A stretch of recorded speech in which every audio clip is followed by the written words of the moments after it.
Nous avons avec nous Hervé Grandchamp. Hervé Grandchamp, voilà, merci. Je suis désolé, je suis complètement à la masse ce matin.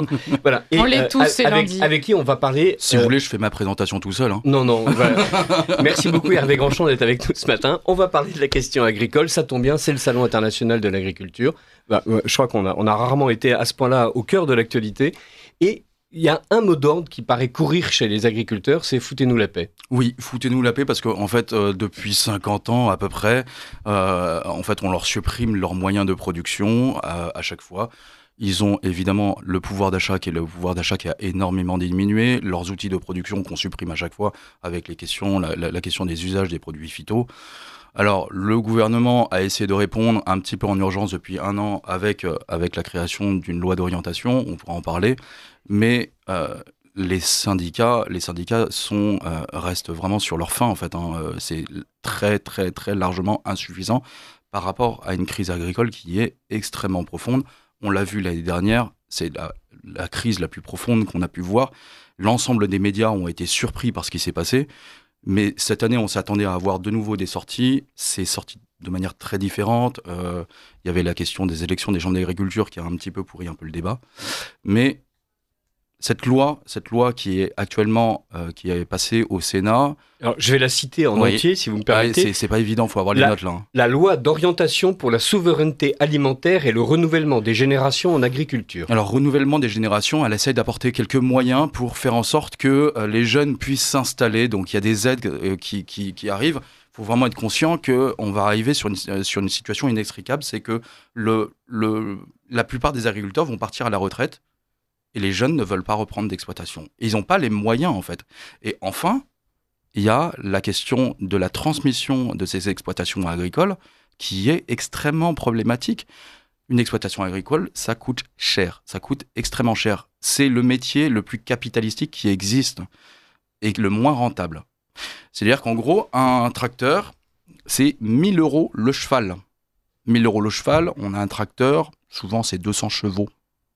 Alors rassurez-vous, en fait, ça ne veut pas dire que les agriculteurs, ils sont richissimes. Le tracteur, il appartient à la banque. Il n'y a pas de problème, en fait, là-dessus. Mais après, on a les bâtiments agricoles, on a le corps de ferme et on a les hectares qui sont autour. Aujourd'hui, pour qu'une exploitation agricole puisse être viable pour une famille, il faut compter 100 hectares au minimum. Et on a le foncier qui a énormément augmenté. D'où une situation qui était un peu ubuesque. Donc c'était en décembre, je crois, Bayrou a reçu les syndicats. Et les syndicats soulignaient cette difficulté de la transmission du patrimoine. Et Bayrou qui répond mais je comprends pas, c'est pas vraiment un problème. Une exploitation agricole, ça coûte quoi? Ça coûte 600 000 €. Et là, non. Là, vous êtes juste sur le bâti. Ils sont sortis, ils déclaraient que Bayrou était complètement hors sol, ils se déclarent de la ruralité. C'est étonnant. Ils se déclarent de la ruralité, oui, c'est vrai. Il habite pas très loin de chez moi, dans les Pyrénées. Mais d'où viennent ces sources, d'où viennent ces informations? Une exploitation agricole, il faut compter 1,5 million, 2 millions minimum pour une petite exploitation. Mais je vous rassure, ça appartient à la banque, ça appartient pas à eux. Et en fait, la revendication des agriculteurs, c'était d'avoir une fiscalité adaptée en fait, à cette transmission. Il faut vraiment se rendre compte, il y a 1 mois environ, j'étais dans l'Aveyron et je rencontre une jeune agricultrice, vraiment, je pense qu'elle avait 30 ans. Elle passe en tribune et elle dit, voilà, j'ai 30 ans, je viens d'avoir une petite fille et demain, je ne sais pas comment je vais transmettre mon exploitation. Et là, elle fond en larmes. Et je me dis, mais elle a 30 ans, et elle a déjà une anxiété extrêmement profonde dans le cœur pour dire, je ne sais pas comment je vais transmettre mon exploitation. C'est vraiment quelque chose qui est extrêmement, extrêmement présent. Alors, et elle a cette angoisse au cœur, mais parce que si on regarde l'évolution des prix agricoles et l'évolution des coûts agricoles, il y a une évolution absolument stupéfiante. Vous m'en parliez tout à l'heure en préparant l'émission. Comment, par exemple, le prix à la tonne de blé sur 20 ans? Alors, c'est très simple. Et là, je vais prendre vraiment un argument qui est vraiment... j'espère que ça va causer vraiment à tout le monde pour qu'ils se rendent compte que le pouvoir d'achat des agriculteurs, on est vraiment sur une catastrophe. Le blé, en 2000, il était grosso modo à 1 200 francs la tonne. Il est aujourd'hui à 200 €. Quasiment. Oui, faut. Le prix du blé, ça varie tout le temps. On est sur un marché international, en fait. C'est un marché fluctuant. Comme on a le 440, on a aussi le marché du blé qui évolue tout le temps et qui est spéculatif. Ça, c'est une vraie catastrophe, ça. Grosso modo, en fait, on a presque un équivalent franc-euro. Voilà. Parce que c'est vrai, 1200 francs divisé par 6, 200 euros, 1 euro à 6 euros, enfin, 6 francs 15 égale 1 euro. On a en fait une parfaite stabilité du Quasiment. prix de vente. Quasiment. En revanche, l'inflation, elle, a galopé. Bah oui, mais surtout les moyens de production. Si je vous parle du GNR, le GNR, pour expliquer, c'est le gasoil non routier, c'est c'est ce que mettent les agriculteurs dans le tracteur et qui est, on va dire, c'est un diesel qui est relativement défiscalisé. J'essaie de faire simple. Donc lui, le prix a été multiplié par 6. Je prends un autre exemple. L'entretien, l'intervention du mécanicien pour l'entretien du tracteur, il est passé de 65 francs à 65 euros. On peut vous parler des produits phyto, qui sont des outils indispensables pour les agriculteurs. Eux, ils ont été multipliés par 7, par 8. Mais au-delà de ça, là, je suis en train de parler des moyens de production. Mais pour l'agriculteur, il consomme aussi. Il va acheter, comme vous, comme moi, il va acheter une baguette de pain. La baguette de pain, en 25 ans, elle a profondément évolué. Donc, si je pars de l'idée un peu grossière que les biens de consommation ont été multipliés par 6 aussi, pour certains, notamment la baguette de pain. Donc, ces moyens de production ont été multipliés par 6, les coûts des moyens de production ont été multipliés par 6, les coûts des biens de consommation dont il a besoin ont été multipliés par 6. Donc, la conclusion, c'est que en 25-30 ans, l'agriculteur on a divisé le pouvoir d'achat de l'agriculteur par 12. C'est un truc de fou. Et là, je parle même pas. Là, moi, j'ai parlé des céréaliers, qui sont.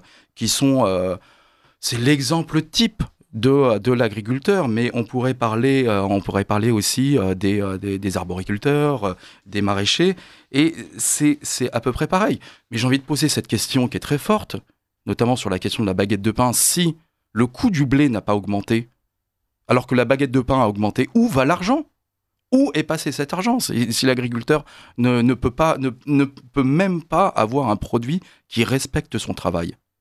Là-dessus, souvent, moi j'entends, quand je suis sur le terrain, et j'entends des politiques qui disent « vous plaignez pas, allez, vous allez être indemnisé, de toute façon, en plus vous avez la PAC. » Non mais sérieusement, en fait, vous travaillez, vous, pour des indemnités ? Moi, je travaille pour le travail que je produis. Enfin, c'est le travail que je produis, en fait. C'est ça qui me rend heureux. Moi, je suis journaliste, je suis reporter, je fais des vidéos, donc je suis payé pour ça.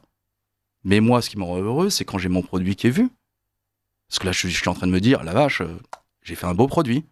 L'agriculteur, quand on lui verse une prime, une indemnité, c'est la mort dans l'âme, en fait.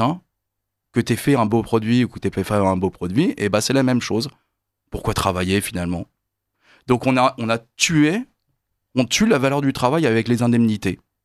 Et c'est une des raisons pour laquelle, notamment, un syndicat dit « Non, mais on veut arrêter avec les primes, on veut arrêter avec les indemnités, on veut des prix. » On est dans la vision ontologique du travail de l'homme dans la société.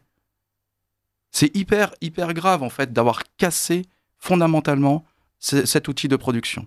Et d'avoir quasiment habitué les agriculteurs à ne produire qu'en fonction des subventions qu'ils pourraient recevoir, plutôt que de leur permettre d'avoir un véritable marché.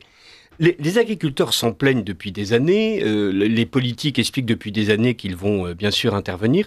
Emmanuel Macron s'est même envolé pour les États-Unis afin de régler le sort de l'Ukraine, du monde et sans doute des planètes envoisinantes, en expliquant qu'il ne fallait pas que les agriculteurs soient la variable d'ajustement du pouvoir d'achat.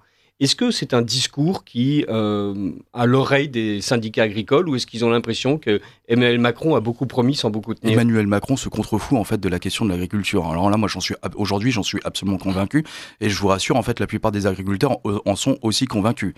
C'est très simple, en fait, dans 15 ans, on n'aura plus d'agriculteurs.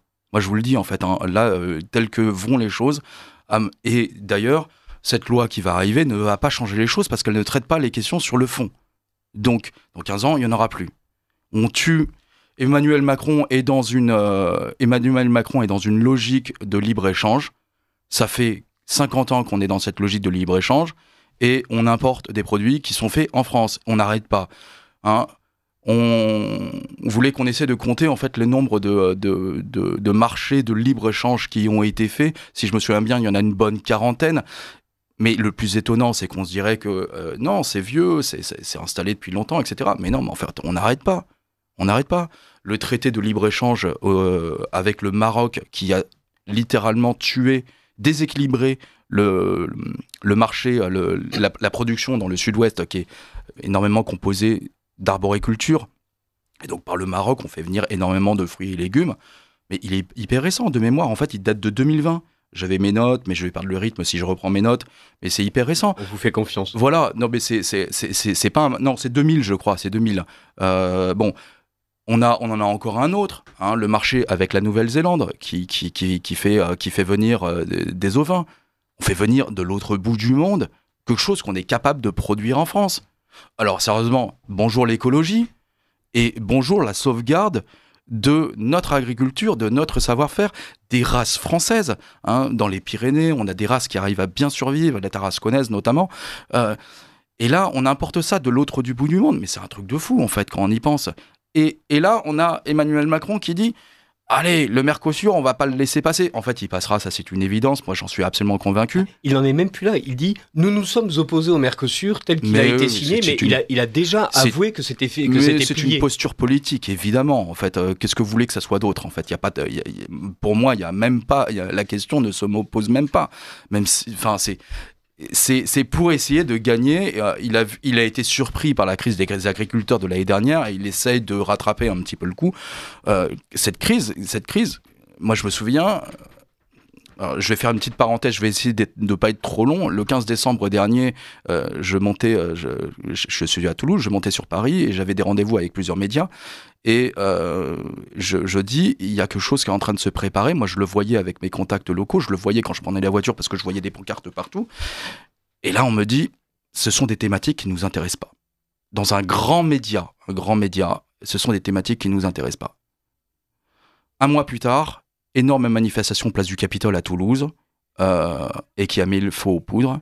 Et 2 jours après, on avait l'autoroute qui était bloquée. En l'occurrence, ce grand média a déployé tous les grands moyens et a envoyé plein de reporters sur le terrain, dont je faisais partie à ce moment-là. Donc, les gens n'avaient pas du tout conscience. Tout le monde a été surpris par cette manifestation qui était totalement inédite. Hormis les gens qui pouvaient avoir des contacts sur place, ils ne pouvaient pas. Emmanuel Macron, il a été surpris en fait par cette révolte, alors qu'il avait tous les renseignements territoriaux qui lui disaient attention, ça va péter. Hein. Donc, mais il ne comprenait pas. Il ne comprend pas du tout la colère agricole et cette misère profonde. Il ne comprend pas. Il peut pas. Il est à Paris. Quand on est à Paris, on voit même pas un bout de champ, on voit même pas, et il y a une dichotomie extrêmement profonde qui existe entre cette ruralité et pardon pour les Parisiens, mais la capitale et j'ai envie de dire les grosses villes de province aussi. Oui, vous avez mentionné tout à l'heure le Mercosur. On sait bien que les syndicats agricoles sont très hostiles face à ce traité. D'ailleurs, on les comprend complètement. Mais paradoxalement, vous avez Arnaud Rousseau de la FNSEA qui, avec son groupe Avril, investit quand même massivement au Brésil. Donc, il y a une certaine hypocrisie, peut-être. C'est toute la dichotomie, en fait, de Arnaud Rousseau. Alors, là, moi, je peux en parler très longtemps, parce que mais Arnaud Rousseau, il vous tend la main droite tout en tendant la main gauche à quelqu'un d'autre. Tout à l'heure, je vous ai dit que le GNR, c'était ce qui avait mis le feu aux poudres pendant la révolte agricole. Il faut vraiment pas oublier que Arnaud Rousseau et la Fédération avaient négocié avec l'État la fin de cette niche fiscale, si je peux l'appeler comme ça, avant. Et Arnaud Rousseau, l'année dernière, n'a pas arrêté de demander aux agriculteurs de rentrer chez eux. Il n'a pas arrêté, en fait. Hein. Et à chaque fois, il se faisait déborder, en fait, par sa base. Tout le temps. Il n'a pas arrêté. Notamment, moi, le Tarn-et-Garonne, à chaque fois, les gars, ils continuaient à faire leur barrage et ils n'arrêtaient pas de recevoir des coups de téléphone du national pour dire écoutez, les gens, vous êtes bien gentils, mais vous allez lever votre barrage. Hein. Donc, c'est un peu compliqué. Arnaud Rousseau, c'est un entrepreneur. Il parle extrêmement bien. J'ai regardé vraiment les débats au niveau des syndicats. Il parle vraiment très bien. Il a une super diction. Son argumentation est hyper construite. Mais c'est un ministre, c'est un entrepreneur. Et moi, quand je rencontre les agriculteurs, à chaque fois, ils me disent oui, mais en fait, ils ne nous ressemblent pas. Ils ne nous ressemblent pas. Ils ne parlent pas comme nous. Alors évidemment, la Fédé est vraiment très installée, c'est elle qui a été très largement majoritaire sur les élections, mais l'agriculteur est conservateur dans son vote. Il ne faut pas l'oublier, ça. On est sur un temps qui est un peu plus long, il est conservateur, et donc il y a non, je vais pas les lâcher, c'est le syndicat de papa, il y a papa qui était en train de qui militait dans ce syndicat, je vais pas le lâcher, c'est un peu compliqué. Et puis il y a le fait aussi que le syndicat est celui qui, malgré tout, est la plaque tournante pour un certain nombre d'aides, un certain nombre de chantiers. Évidemment, ils ont des pouvoirs très très très importants quand ils ont les chambres d'agriculture, c'est vraiment des pouvoirs très importants. Alors je vais pas tout détailler, mais c'est eux qui vont, grâce à la chambre d'agriculture, c'est eux qui vont insuffler une politique locale. Donc le rôle du président est vraiment très important. Ouais, donc il y a quand même intérêt à être d'accord avec la FNSEA. Justement, la coordination rurale a un peu secoué le cocotier et on a l'impression que l'hégémonie de la FNSEA est en train de chanceler. C'est vraiment une révolution qui s'est passée. Hein. C'est vraiment, alors on le sentait un petit peu venir. Là, on a quand même, je crois qu'on a 15 ou 16 chambres qui ont basculé. J'ai plus le chiffre exact, mais c'est vraiment, c'est la fin d'une hégémonie. La FNSEA avait quasiment toutes les chambres, sauf 2 pour la coordination rurale, et je crois que c'est 2 pour la Confédération paysanne, qui était notamment en Outre-mer. Donc là, de mémoire, hein, j'ai pas la carte sous les yeux, je crois que c'est 4 en tout pour la Confédération paysanne, et je crois que c'est 14 pour la coordination rurale, et je crois qu'on en a 2 ou 3 indépendantes. Voilà, désolé pour l'INAC, c'est un tout petit peu flou, mais on voit bien que ça a changé. Voilà. C'est vraiment énorme, et quand on regarde la carte, c'est extrêmement intéressant de voir vraiment cette ligne comme ça qui traverse, qui part je crois c'est la Haute-Vienne, et comme ça qui va traverser le sud-ouest. Le sud-ouest, quasiment tout le territoire a été perdu par la Confédération, par la Fédé. Pourquoi ça a été perdu? Ça c'est la bonne question. Donc on a tous ces domaines viticoles qui ont été perdus. Il faut vraiment se rendre compte que le domaine, la viticulture traverse une crise qui est vraiment, vraiment importante. Les gens achètent beaucoup, beaucoup moins de vin. En plus, là où la France ne pratique pas de barrières douanières, c'est pas comme si les autres États se gênaient. Et donc, évidemment, le vin français s'exporte beaucoup moins bien qu'avant. Donc ils sont coincés et la seule réponse qu'on apporte aux viticulteurs, je dis écoutez, on va vous filer une petite prime à l'arrachage et puis vous allez vous calmer un petit peu. C'est sympa comme réponse, hein. C'est en gros vous flinguez votre capital et puis en attendant fermez-la quoi. Alors, ce qu'il y a de remarquable, c'est que la filière des vins et spiritueux était à peu près la seule filière agricole excédentaire en volume et en valeur en France. Par rapport au reste de l'excédent commercial agroalimentaire a peut-être augmenté, mais uniquement en valeur. En fait, les ventes en volume, les montants en volume sont en baisse continuelle. On est déjà dépendant de l'étranger pour une bonne partie de notre alimentation. On importe énormément. Et on importe alors de l'Espagne, évidemment. On importe, je crois, du Maroc. Et évidemment, quand vous vendez un vin à 1,2 € le litre, en fait, j'ai envie de dire, mais à quel moment l'agriculteur peut être rentable en fait à ce niveau-là? Donc ça me fait revenir en fait à la question de justement la distorsion de concurrence avec des moyens de production. Mais quand je dis moyens de production, hein, on est sur les 2 niveaux. C'est-à-dire qu'en gros, ces pays-là utilisent des produits phytosanitaires qui sont absolument interdits en France. Et en plus ils ont un coût du travail qui n'est pas du tout le même. Là, j'enfonce des portes ouvertes, hein, parce que je pense que tout le monde comprend. Oui, mais c'est important de le souligner, de le ressouligner, car à chaque fois que la France parle, elle ne réclame pas en fait ces fameuses clauses miroirs. Elle signe des accords sans que ces clauses miroirs soient garanties, et elle passe son temps au contraire à imposer à ses propres agriculteurs des règlements de plus en plus complexes. Mais oui, mais évidemment. Mais en fait, c'est là où je dis que cette future loi ne va pas régler le problème. Et si on devait parler de la question de la réglementation, mais on a vu et on voit très fréquemment, alors c'est un des arguments de la CR, la coordination rurale, qui dit « foutez-nous la paix ». Pourquoi ils disent « foutez-nous la paix » ? Donc on évoque très largement en fait cette question de la paperasse administrative, mais c'est vraiment un truc de fond. Foutez-nous la paix, on est bien d'accord, c'est une citation du président Pompidou. Alors moi j'avais pas fait le rapport, mais bon, moi je l'ai vu sur les pancartes, de la coordination rurale. Mais ils sont ultra surveillés. Et on a parlé à très nombreuses reprises de cette question de l'OFB. Alors, l'Office français de la biodiversité. Voilà, exactement. Alors, j'allais le dire parce qu'il y a des gens qui ne... Donc, c'est ce qu'on appelle communément la police de l'eau ou la police de l'environnement. Donc, qu'est-ce qui se passe ? C'est une police. Et donc, elle va arriver sur les exploitations, armée, fréquemment, 4, 5, voilà. C'est un peu comme si le contrôle sanitaire débarquait chez vous, sans prévenir, évidemment, armé. C'est un peu comme si l'URSSAF débarquait chez vous, armé. Le contrôle sanitaire, moi, je reviens de personnes là qui ont eu un contrôle sanitaire, ils me disaient, ils sont quand même vachement dans le conseil. Alors évidemment, quand il y a des trucs qui vont vraiment pas du tout, ils le disent. Ils disent, bon écoutez, vous avez 15 jours pour régler le truc. Mais ils m'ont clairement dit, ils n'étaient pas forcément vraiment là pour sanctionner. L'OFB, par contre, moi, de tous les retours de terrain que j'ai, il y a une présomption de culpabilité extrêmement forte. Je vais nourrir cette affirmation par à peu près 3 exemples. Mais 3 exemples qui sont d'une gravité sans nom. Il y a 2 ans, dans l'Oise, on a un agriculteur qui s'est pendu parce qu'il était harcelé par l'OFB. Il reçoit la lettre de convocation, il prend une corde, il se pend. Non mais c'est un truc de fou en fait. Hein. Donc, surtout, qu'est-ce que lui reprochait exactement l'OFB ? Alors dans mon souvenir, il aurait, en fait, dès qu'il y a un petit cours d'eau, on n'a pas le droit d'épandre des produits phytosanitaires sur une, il y a toute une, il y a 3-4 mètres en fait de sécurité pour éviter que le produit phyto puisse aller dans la flotte. Et donc là, dans mon souvenir, l'agriculteur se serait un petit peu planté et il n'aurait pas respecté cette parcelle, on va dire, de sécurité où on ne peut pas épandre. Voilà. Et en fait, l'OFB le menaçait en fait d'une somme astronomique. Clairement, en fait, il y a eu une enquête à charge. Et c'est l'agriculteur qui le dit. Voilà, moi j'ai eu une enquête à charge. Et le mec a fini par se suicider.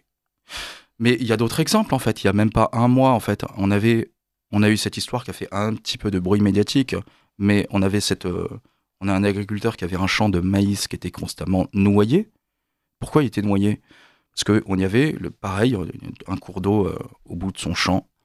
Et en fait, l'eau s'écoulait pas. Il y avait des branchages qui barraient l'écoulement d'eau. Donc, qu'est-ce que fait l'agriculteur ? Il dégage, il prend la pelle mécanique, je crois. Enfin, il dégage, il voit que ça se reconstruit, puis il finit par donner un grand coup. Et là, il est dénoncé par ses voisins. Ah, la dénonciation, hein, c'est un truc qu'on aime ça. Hein. Ah, c'est sympa. Hein. Bon, il est dénoncé. Il y a l'OFB qui débarque. Ah, c'était un barrage de castor. L'agriculteur, il dit bah oui, mais moi, je l'ai même pas vu, le castor. Je me doutais un petit peu qu'il y avait quelque chose, mais je l'ai même pas vu. Le castor, c'est une espèce protégée. On n'a pas le droit de toucher à son habitat. Une espèce protégée qui prolifère de plus en plus. Donc la protection a donné d'heureux résultats, mais comme d'habitude, on arrive maintenant à un problème où le castor proliférant finit évidemment par ne plus être régulé par l'homme. Ouais. Alors là, le castor, il pouvait aller 150 mètres plus loin, il n'y avait aucun problème, vraiment aucun problème. Mais par contre, là, on avait un champ qui était en train d'être noyé, on a des outils de production, enfin la production qui est en train d'être perdue, parce que juste, je rappelle, la flotte c'est bien, hein, mais on noie la graine en fait. Hein. Et donc l'agriculteur, c'est dire qu'en gros c'est une perte sèche pour lui, voilà. Puis c'est pas bon en fait, on a un champ qui est noyé, voilà. Et donc on a l'OFB qui est arrivé et dit bah non, vous avez fait une faute, on va vous sanctionner. De mémoire, je crois que la sanction elle est pas cool. Hein. Je crois qu'on est sur 150 000 € d'amende. Ah, donc, en fait, à chaque fois il y a une disproportion absolument parce que 150 000 € d'amende pour des exploitations qui sont au bord de la faillite en permanence, bon, il était certain qu'on allait couler l'exploitation. Ouais, on est sur un barrage, on est sur 3-4 branches, quoi. C'est un truc de fou, quoi. Et à quel moment, en fait, l'OFB s'est dit, non mais, on va trouver une solution. En fait, là, on a un outil de production qui est arrêté, qui est flingué parce qu'on a des branchages. Ok, on va essayer de trouver une solution. On a un animal, ok, bon, on va le déplacer. En fait, déplacer un animal, c'est pas... moi, je connais rien sur les castors, mais déplacer un animal, il me semble que j'ai vu ça pour d'autres espèces. Hein. Voilà. Et enfin, pour nourrir un peu cette logique qui est quand même profondément empreinte à l'OFB et qu'on voit, il y a vraiment cette logique que l'agriculteur, si on ne le surveille pas, c'est un pollueur. Et donc, il y a environ un mois et demi, si je ne me trompe pas, il y a un syndicaliste de l'OFB qui intervient sur France Inter, chez nos confrères de France Inter, et qui a cette phrase bien malheureuse de comparer les agriculteurs à des dealers. Ça marque bien cette logique. Hein. On est face à des militants écolos. C'est pas possible, en fait, d'avoir cette pensée-là. On est face à des militants écolos qui ont cette présomption que si on ne les surveille pas, eh bien, les agriculteurs vont polluer et ne vont pas respecter la loi sur l'environnement. Et surtout que les agriculteurs, horreur, vont faire en sorte d'exploiter la nature plutôt que de laisser la nature reprendre tous ses droits. Bah voilà. Hein, la nature, en fait, c'est leur capital. Donc évidemment que je sais pas, vous imaginez si vous achetez une belle voiture, eh ben, on va faire un rodéo urbain avec une belle voiture, on va essayer de casser la voiture. Bah non, c'est votre outil de travail, vous vous déplacez avec. À quel moment, on va dire, on va surexploiter la terre? Alors, il y a eu des logiques pendant un certain temps, mais les agriculteurs, ils en sont très largement revenus. C'est leur capital, ils y tiennent. C'est leur outil de travail.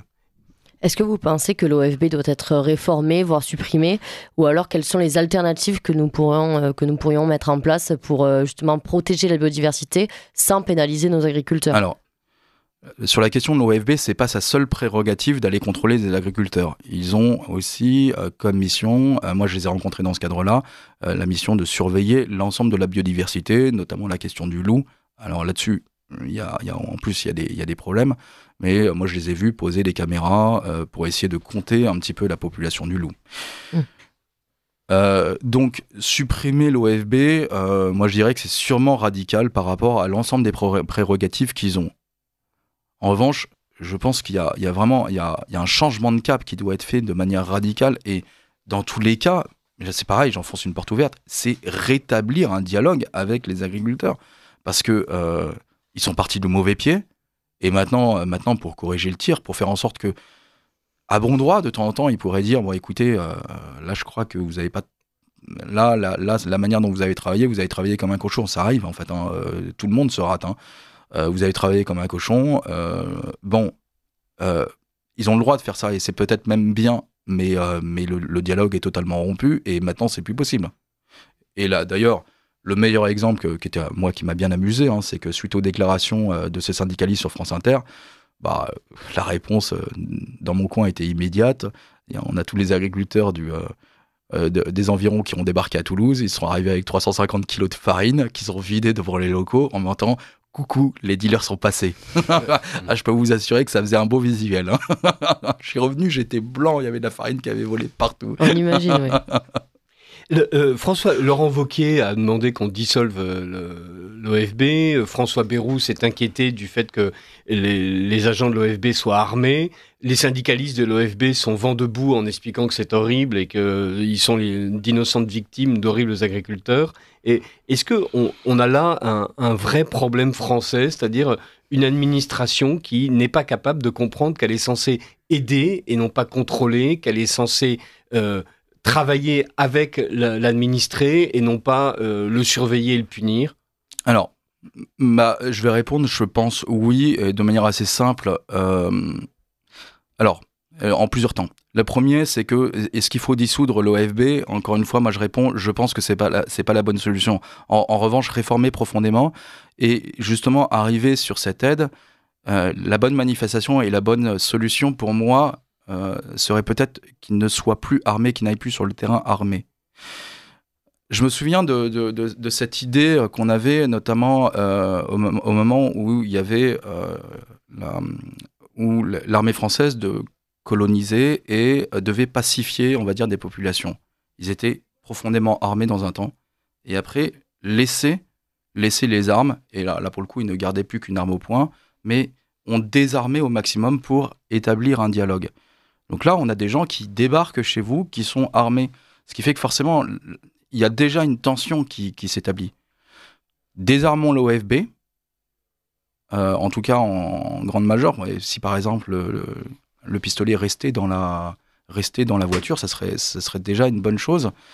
Et faisons en sorte qu'il soit beaucoup plus dans le conseil et dans l'aide des agriculteurs qui en ont bien besoin pour que on puisse aider cette population. Hervé Grandchamp, merci beaucoup de nous avoir éclairé sur cette question agricole. Le Salon international d'agriculture n'a pas encore fermé ses portes. Non, pas du tout, voilà. J'y vais tout à l'heure, là, justement. Et donc j'espère que vous pourrez revenir et nous raconter comment se passe ce salon et surtout quel est l'état d'esprit des agriculteurs alors que leur vie est en train sans doute de basculer.